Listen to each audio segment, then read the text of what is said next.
자, 그럼 한국의 화교는 어떤 특징들을 가지고 있을까요? 앞서 살펴본 바와 같이 한국에 체류하고 있는 화교는 19세기 후반부터 다양한 이유로 한국으로 이주하여 왔습니다. 그리고 한국에 정착하면서 한국 화교만의 특징을 형성하게 되었는데요. 여기에서는 출신 지역, 그리고 한국 화교의 국적, 한국 내 거주지와 관련한 특징, 직업적 특징, 한국 화교의 교육 등 여러 가지 요소들을 구분해서 한번 설명해 보도록 하겠습니다. 먼저 화교의 출신 지역에 대한 특징입니다. 자, 일반적으로 전 세계에 분포되어 있는 화교들의 출신 지역은 이 대부분 중국 대륙의 동남 연해 지역인 광둥성이나 푸젠성, 하이난성 등입니다. 쉽게 생각하면 바다와 인접해 있기 때문에 내륙 지역과 비교하여 해외 진출이 비교적 용이했던 것인데요. 특히 동남아 화교들의 경우 대부분이 이 지역 출신이라고 해도 과언이 아닙니다. 자, 역사적으로도 이들 지역의 중국인들은 일찍이 동남아 국가들과는 이 해상무역을 통해 인적 교류를 하였습니다. 하지만 한국의 화교들은 이 출신 지역이 주로 산동성이라는 특징이 있습니다. 자, 전체 화교의 약 95% 이상이 이 산동 지역 출신인데요.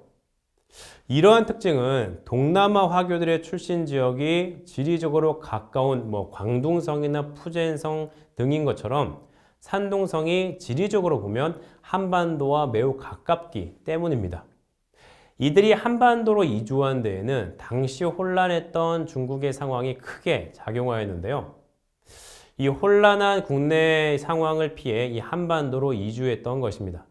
특히 20세기 전반에 있었던 의화단의 난이라든가 아니면 전국 이 각지에서 세력을 유지하던 군벌 간 갈등도 있었고요. 또 이 중국 공산당과 국민당의 내전, 일본의 침략에 대한 항일 전쟁, 이런 혼란한 상황들이 발생하면서 극도로 이 혼란한 상황을 겪고 있었던 것이 당시 중국의 상황입니다.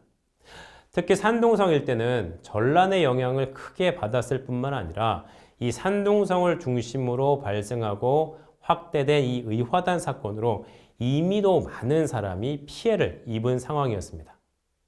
이에 산동성의 많은 중국인들은 전란을 피해 한반도로 이주하게 된 것이죠.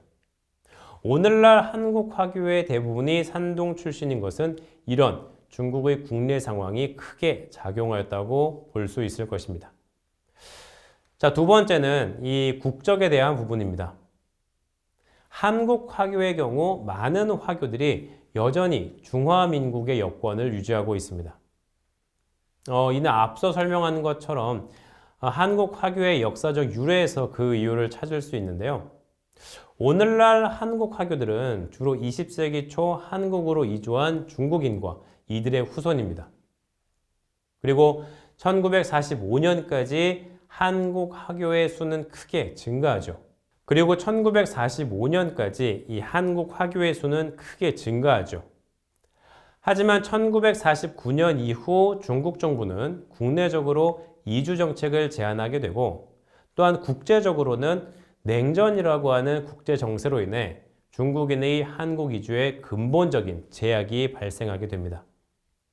이에 따라 1992년 수교 이전 한국으로 이주한 중국인의 대부분은 1949년 이전에 이주한 사람들인 것이죠. 문제는 그럼 중화인민공화국이 건국되기 전인 1949년 이전까지 중국 대륙을 대표했던 정부가 어느 정부였느냐 하는 것입니다. 자, 중국 공산당이 국공내전에 승리하여 중화인민공화국을 수립하기 전까지 중국 대륙을 대표하던 유일한 합법 정부는 바로 중화민국이었습니다. 그렇기 때문에 당시 한국으로 이주한 중국인들의 국적은 여전히 대부분 중화민국인 것이죠. 장개석이 대만 섬으로 건너가 이 중화민국 정부를 세운 이후에도 이들은 중화민국 국적을 유지하게 된 것입니다. 이에 한국의 화교들은 여전히 자녀들에게 대만식 교육을 받도록 하고 있습니다. 자, 한국 정부도 1992년 중국과 수교하기 전까지 대만과 외교 관계를 유지하였기 때문에 대만 국적을 유지할 수밖에 없었을 겁니다. 하지만 지금의 대만에는 당시 중화민국의 국적을 유지하고 있던 것이 아니기 때문에 대만에는 호적이 없고요. 그렇기 때문에 이들은 대만에 거주하는 것도 솔직히 어려운 상황입니다. 그러나 1992년 한국이 대만과 단교하고 그리고 중국과 외교 관계를 수립하면서 이들의 정체성은 다시 한번 도전을 받게 되죠. 한중 수교 이후 대륙으로부터의 중국인 이주가 점차 증가하면서 중국을 국적으로 하는 소위 신화교의 수가 점차 증가하였기 때문입니다. 반면 상대적으로 구화교, 즉 1992년 전에 한국으로 이주한 화교의 수는 점차 감소하게 된 것입니다. 게다가 이 중국이 강조하는 한해 중국 원칙, 즉 대만을 중국의 일부로 간주하는 입장으로 인해 중화민국을 국적으로 하는 많은 한국 화교의 정체성은 도전을 받게 된 것입니다. 자, 국적 그리고 정체성과 관련하여 또 하나의 특징이 있다면 한국 화교의 경우 한국으로의 귀화 비율이 약 10% 정도로 매우 낮다는 것입니다. 동남아시아 화교를 비롯해서 미국이나 캐나다 같은 이 서구권에 체류하고 있는 화교들 역시 많은 수가 이 변화에 적응하고 또 거주국에서의 생존과 발전을 위해 이 거주국 국적을 취득하는 것과 비교하면 상당히 이례적인 부분이라고 할 수 있습니다. 오늘날 전 세계 화교 인구의 약 90%는 이미 거주국의 이 국적을 취득하였다고 하는데요. 한국 같은 경우에는 이 귀화 비율이 낮은데 특히 18세 이하 청소년의 귀화 비율이 매우 낮은 것으로 나타나고 있습니다. 이와 같은 현상은 여러 가지로 설명할 수 있겠지만 우선 중국인들의 경우 이 민족적 우월감이 강하기 때문에 국적을 포기할 수 없다는 측면이 있습니다. 동남아시아 화교들 같은 경우에는 이 정착의 역사가 매우 오래되었기 때문에 귀화의 비율이 자연스럽게 높고요. 미국이나 캐나다 등의 경우에는 이들 국가의 어떤 이민 정책이나 정책적 혜택을 위해 귀화가 필요하기 때문에 또 귀화의 비율이 높습니다. 그러나 한국의 경우에는 정착의 역사도 상대적으로 짧고 또 귀화를 하지 않더라도 얼마든지 가까운 이 중국과 대만을 왕래하며 경제활동을 하거나 혹은 친지를 방문할 수 있기 때문에 이럴 경우 중국 혹은 대만 국적을 유지하는 것이 더 편리할 수 있기 때문입니다. 자, 또 한편으로는 이 교육적인 측면에서 귀화율이 낮은 이유를 찾을 수 있는데요. 화교 사회가 형성된 곳에는 이 화교들을 위한 대만식 화교학교가 세워져 있습니다.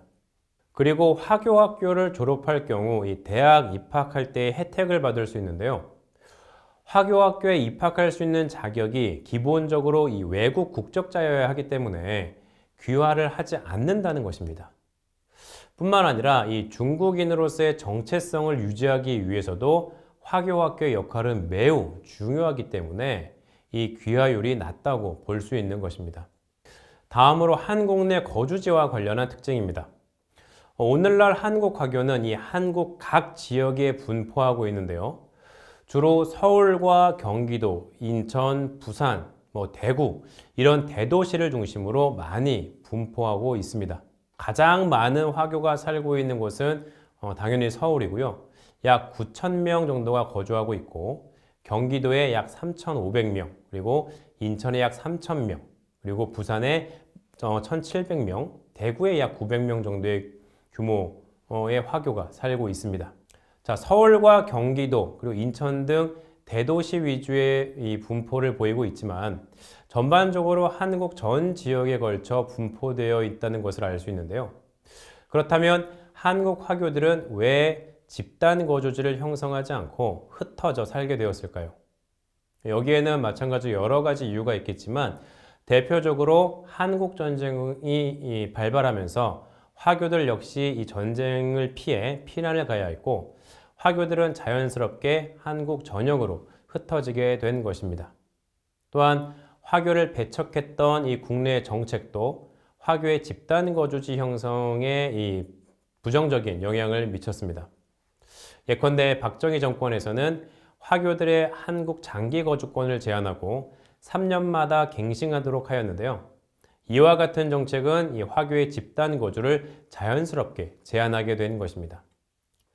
자, 그리고 한 가지 말씀드릴 것이 지금 말씀드리고 있는 화교 같은 경우에는 1992년 수교 이후 넘어온 이 신화교가 아니고 1992년 이 한국으로 이주한 화교들로서 그 규모는 약 2만 3천여 명 정도라고 생각하시면 됩니다.